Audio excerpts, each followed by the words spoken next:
Hola, mis amigos. We are going to read a story inspired by the paintings of Claude Monet. So, Claude Monet, that famous painter who created Impressionism in France, who lived in a garden, loved his pond and lily pads, and what animal and creature likes to hop on the lily pads? A frog. So, let's see how that frog ended up in his pond. It's called Where is the Frog? A children's book inspired by Claude Monet. Look out, it's a frog hunter! Without a moment's hesitation, Antoinette hops between the irises and vanishes deep beneath the water. Calm down, Gargoyle, groans a toad. There's no need to worry. The man only sketches the flowers. He doesn't eat the frogs. So here is the frog hiding, and then this frog told her, "You got nothing to worry about. That's not a frog hunter. I think it's Claude Monet." Flowers? Did someone say flowers? Antoinette slips from her hiding place and admires her reflection in the water.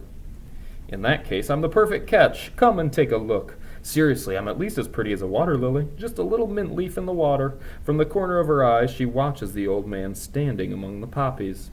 These flowers. Mr. Claude, a white beard and a bunch of paintbrushes, an easel and a hat. The great flower hunter seems to be looking for something. So there's Claude Monet, and there's our frog, peeking over the ledge. The painter walks slowly back and forth in the garden, a daisy here, a dahlia there. He lightly touches the petals, glances up at the sky, and adjusts the flowers. He stops at the foot of the little bridge and sets up his stool and easel. All ready? This is actually a print or image of his actual painting of the garden and that bridge. It's now or never. Just as Mr. Claude pulls out his painting tubes and sets up his palette, hop, Antoinette leaps onto a water lily. It powders the tip of her nose, and then she's ready. Careful, don't move a muscle. But first her right leg starts to tickle, then her left. How can she pose for the painting without wriggling when it feels like she has springs beneath her feet? So she's having trouble staying still, trying to be a model for the painting. Ouch! Antoinette's about to give up when, phew, the church bell rings and the painter leaves for lunch. Free at last. The poor little frog hobbles back to the bridge to admire her portrait in the finished sketch. But where's the frog? By Jove, what a fool I am. Green on green. Of course you can't see a thing. So Antoinette thinks because she's green on a green lily pad, that's why Claude Monet didn't paint her in his painting. The following day, the sun is high in the sky.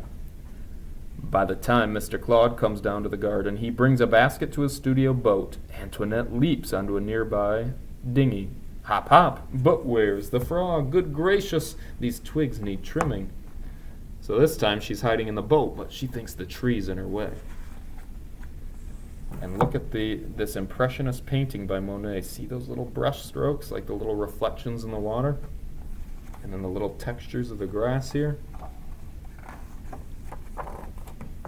A few days later, in the shade of an old willow tree, the white-bearded man gazes at the water lilies. Antoinette, perched on a branch, sways and swings in the wind, but "Are those your little frog legs I see?" taunts a heron with an appetite. The bird wants to eat the frog, who's hanging in the tree. "If so, I could eat them in one gulp," said the heron. After a fright like that, Antoinette is exhausted. Spotting a nest at the foot of the willow tree, she climbs in and falls right asleep.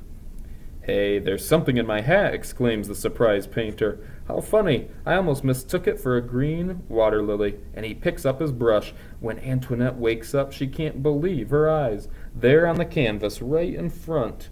There she is at last. She's become the muse, the nymph, the queen of this flowery garden. How beautiful she looks. So she thought it was a nest, but guess what? It was Claude Monet's hat, and now he's painted her in his painting too.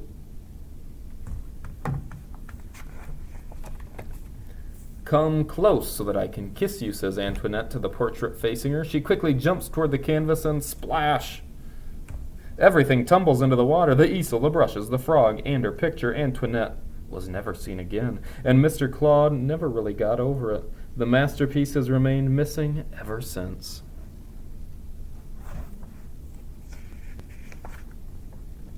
So, here are some real paintings by Claude Monet that inspired the illustrations in the book or were featured in the book. There's the bridge, here's the water lilies, the lily pads. Now, the ending of that story, do you think that was true? Do you think there was a real painting of Antoinette in the hat, and then she spilled it into the river, never to be seen again? I guess we'll never know for sure, huh?